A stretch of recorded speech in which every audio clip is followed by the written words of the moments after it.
In this demo, we will show you how to control authorization on screens in an application. In Service Studio's Logic tab, we have the Roles section.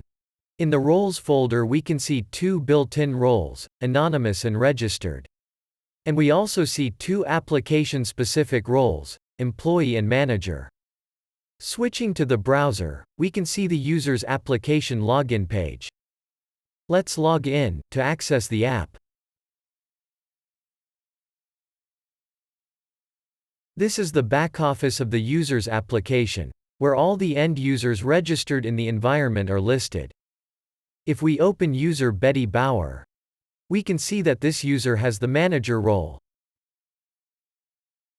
Going back to the user's home screen, we can find user Daniel Grog and the employee role associated.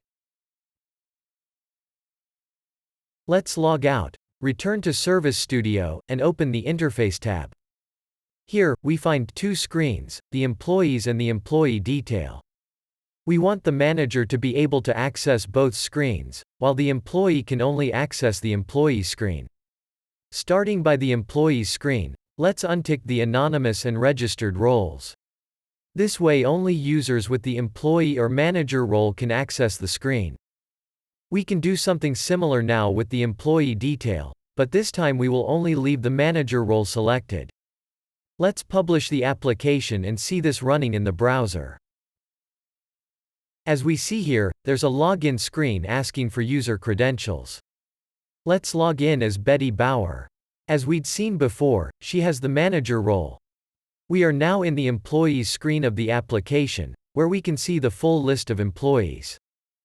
By clicking on an employee's name, we are redirected to the employee detail screen. Betty can access the screen, since we left the manager role ticked for this particular screen. Let's now log out from the application and log in again, but this time as Daniel Grog, who has the employee role. As we see here, Daniel has access to the employee's screen, since we left the employee role selected for this screen. However, when we try to access the details page of an employee, we get an invalid permission screen, since an employee can't access that screen. By selecting the roles in each screen, we can easily define which roles will have access to those screens.